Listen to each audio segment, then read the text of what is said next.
Right, biblical DNA here, and I'm back, y'all.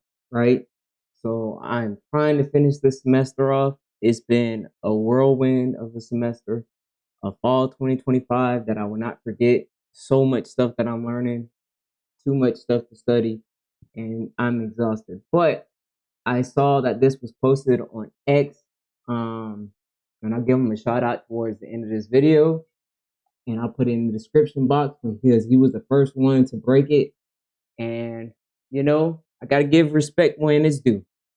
The Iron 2 Burial Cave, ancient DNA sampling, and analysis of uniparental markers. Arie Shaus and David Reich.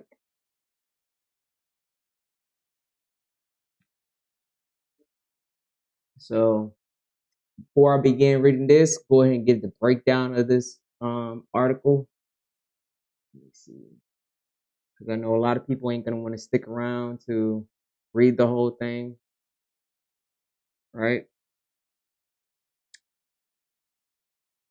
So what I gathered is that his Y DNA belongs to J2A1, A1, A2, B2, A1, B1. His sample ID is I14918. And the significance of this when it comes to where it's at on family tree DNA, you get that breakdown also. It is working. So the mutation likely occurred in Turkey. And modern day is spread everywhere. Like the mutation is spread from east to west. It's everywhere. Everywhere and in between. But the SNP is J-PF7394. Now the maternal DNA, let me see, is T1A9. Right, we previously discussed that. The most significant was Y DNA of knowing what J2 it belongs to, not just J2. But let me go ahead and give the breakdown of this research. All right. So the study involved two right petrous bones from a male I14918 and a female I14919 with radiocarbon dating confirming their chronological context 739 to 409 Cal BCE. DNA extraction followed established protocols in a clean room environment utilizing a dental sandblaster for bone powder generation and subsequent library preparation for sequencing. Mitochondrial and Y chromosome haplogroups were determined through alignment with reference genomes and phylogenetic trees, ensuring data authenticity through various quality assignments. The results, the analysis focus on uniparental markers, Y haplogroup for the male and mtDNA haplogroup for the female. Individual I14918 male exhibited Y haplogroup, the J2A, which I previously mentioned, with ancestral connections traced back to the Southern Caucasus and Anatolia, indicating a long-standing presence in these regions. Individual I14919 female displayed mtDNA haplogroup H87, which lacks direct ancient analogs but is found in modern populations from the Basque region, Tunisia, and Iraq, suggesting a possible Near Eastern or Arabian Peninsula origin. The Y chromosome findings is significant with its earliest known presence in the 8th millennium BCE in the Southern Caucasus and subsequent expansions into Anatolia and the Levant. The haplogroup's distribution indicates a historical concentration in the Northern Caucasus, Anatolia, and the Levant, with modern descendants found in diverse regions, including Italy, and guess what, y'all? And Puerto Rico. Oh, no, no, no, no. So, what? Hey, so guess what? The One West camps are right. Puerto Ricans might have a lineage of Ephraim. What are the odds, right? And it's the ones that's found with this J2A haplogroup. They might have a possible connection to this individual. What are the odds? Mitochondrial DNA findings. The mtDNA haplogroup T1A9 found in individual I14-918 has ancient counterparts in southeastern Europe, with evidence of its presence in the Near East during the pre-pottery Neolithic period. The haplogroup H87 observed in individual I14-919 is noted for its absence in ancient DNA literature, but is present in modern populations, hinting at a Mediterranean or Near Eastern lineage. What are the odds?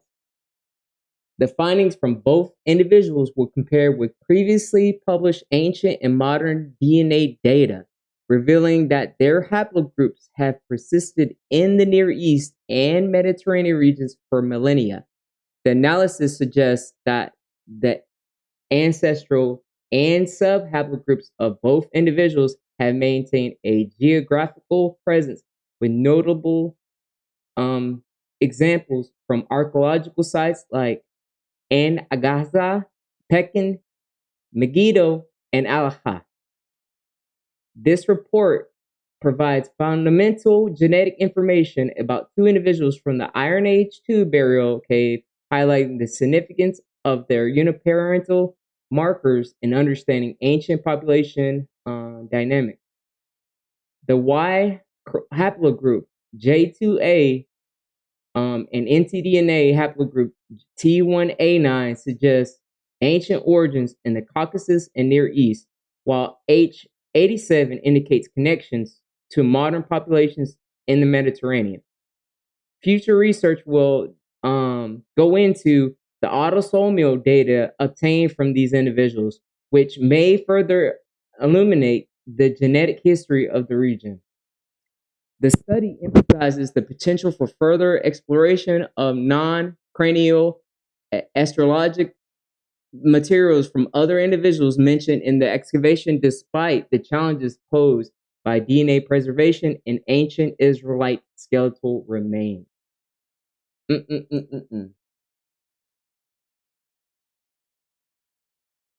All right, y'all.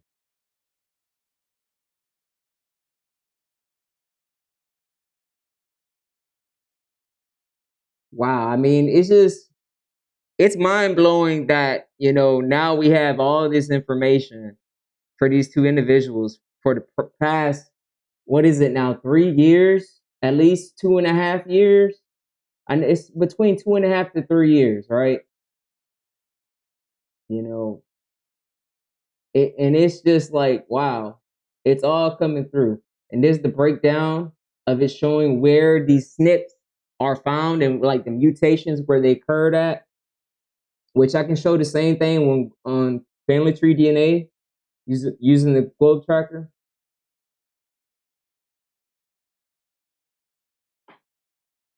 But what's so unique is the fact that this sample would have had a continuity of, the second millennium BCE population, of the Canaanite population. So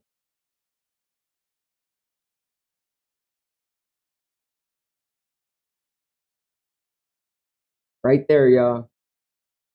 Bam! Right there, son. So there's no doubt that the Samaritans, 100%, they're not some Gentiles, living in the land to the end of times. No, like this lineage has been there. It's not a myth. It's not like some Gentiles came into the land and just started dwelling there, like some Bible believers believe in.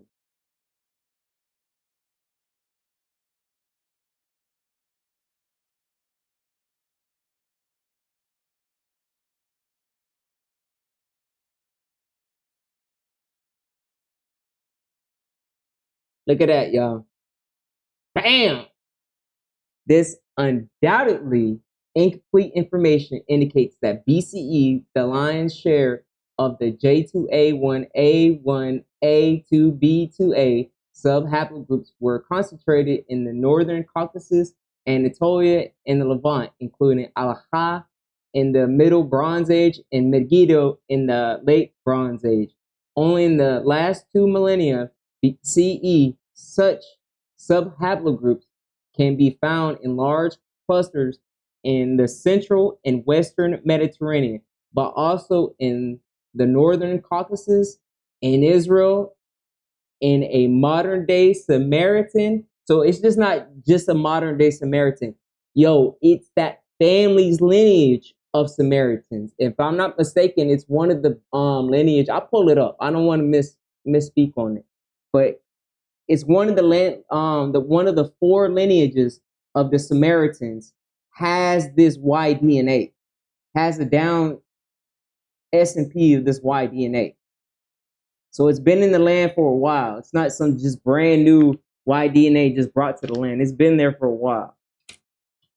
I would say at least since the middle Bronze Age or like early Bronze Age, one of the two. But it's been there for a while.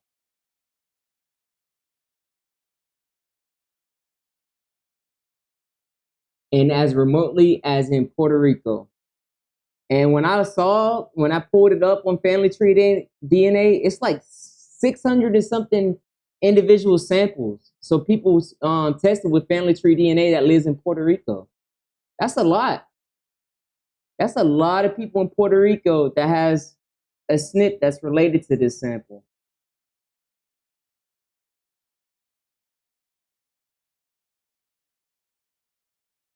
All right, let me go to this. Let me see if I can pull it up.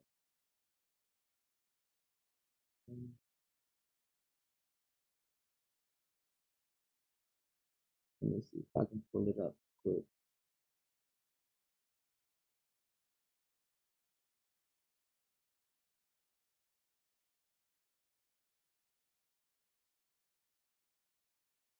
Right.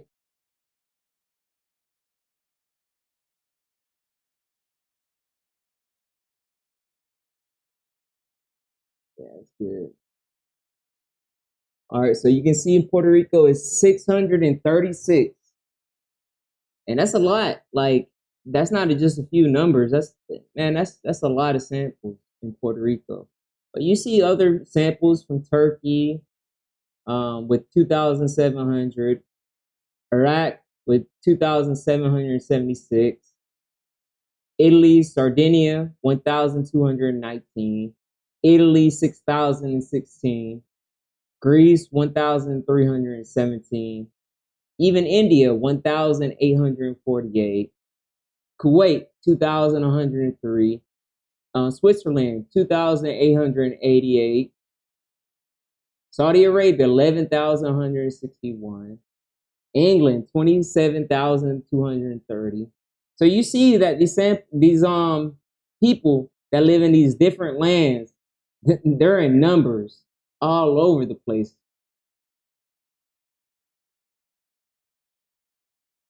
Give me a second.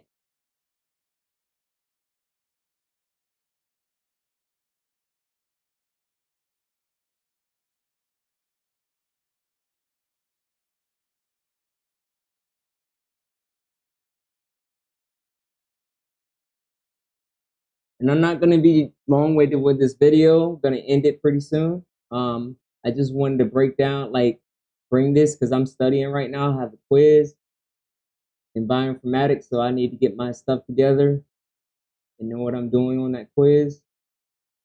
But y'all, this is the lineage, the Y DNA.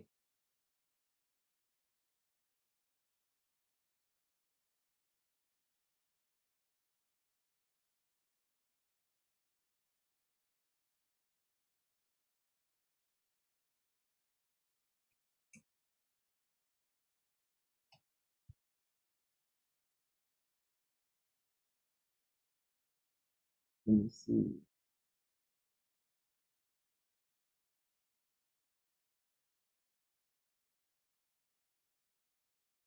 All right, so let me zoom in on this one and see what is found. See a sample in China, Morocco, United Arab Emirates, Poland, Iraq, Kuwait, Lebanon, Bulgaria, Turkey, Nepal, India, Australia, Kuwait. So we see that it's spread everywhere. Let me go ahead before I end this video. I want to pull up the Samaritan lineage real quick. Then I'll end this video.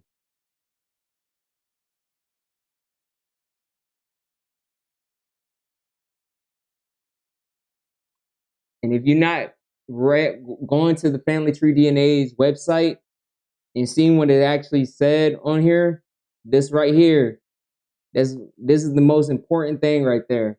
The Samaritans are an authentic sample of ancient Israelite DNA.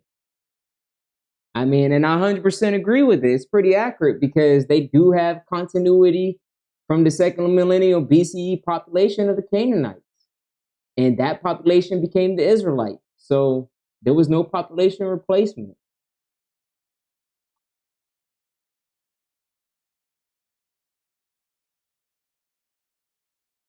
All right, so these are the four families of the Samaritans. You have Ephraim, two Ephraim families. I think one of them's got to be a J2. Let me see. I think it's this bottom one is the J2. So it looks like the Manash family. I want to verify that. I think it's the Manash family, though.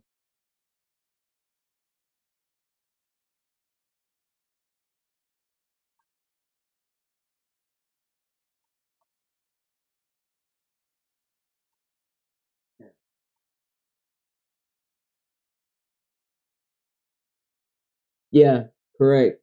It's the Manash family. So let's go down. Where are they at on here? It's around somewhere around here. That might be them. But yeah, they're under J2. So it's the Manash family is under J2. So there's J-PF 5169. They're under J2. These two up here are under two different SNPs of J-P58. And the Cohen family is under EV22. But it's this Manash, which is Manasseh. They're under J2. So yeah, let me know what y'all think. I'm gonna, like I said, I'm studying and stuff like that. So I stopped my studying just to open up this and read it, to be honest with you. Like I'm pretty much busy, and yeah. Hope y'all enjoyed. Thank you. Make sure you like, share, and subscribe. And let me one more thing before I go. I want to give credit where credit is due. Of who broke the news. So you make sure if you want to, you can go ahead and give them a follow. Is Nimrican 19. It was the first one to break this. So give them a shout out. I appreciate it so much. Thank you so much for sharing this. Much appreciated. If I would have known it was published yesterday, I probably would have went live. Had no idea. I'm so busy studying, so look at this one. This is a Hurrian slave. Israelites were E. Keep dreaming. And it's not just E. We know specifically they were been under EV22. So wrong. For the most part, more than likely EV22. And then you have other E1B1Bs like EM84 that Jews belong to. So it's cut the bull crap out. I don't even know why he would say that Israelites were E. No. Israelites did not belong to just one Y DNA. That's number one. They did not belong to one Y DNA. I don't know why would you come up with such nonsense that they belong to one Y DNA? And that's not true. And I've never claimed that. Anybody has heard me knows I've always said that it was like a people that was always there from the Natufian culture. So Natufian culture to Levant pre-Pottery Neolithic B, Chalcolithic to Bronze Age to Iron Age. Those Y DNAs, not all of them remained in the land. People went off elsewhere. They migrated elsewhere. But it's this main J2s and the J1s that really set the foundation of the Canaanite. But that doesn't mean that it was an isolated population. There was populations that was already there. It was continuity. So you're going to have the E1B1Bs, the T1A, or I forget the Y-DNA for T. But you're going to have the down S&Ps of the Ts. And you're also going to have the J2s of J2A, J2B, P58. So it's not just E. I don't know why it's more than likely men of population that's saying that nonsense, trying to prove we was the original peoples. Well, guess what, buddy boy? There was original peoples. There was people that kept on coming into the land over the years. So just stop. All right, y'all. I'm out. Biblical DNA. Y'all hopefully y'all hear from me again in the next couple, like when I get done with the semester. But yeah, I'm busy. Like I got A's right now and I'm trying to keep those A's and trying to figure out what I plan on doing after I graduate next semester in the spring. So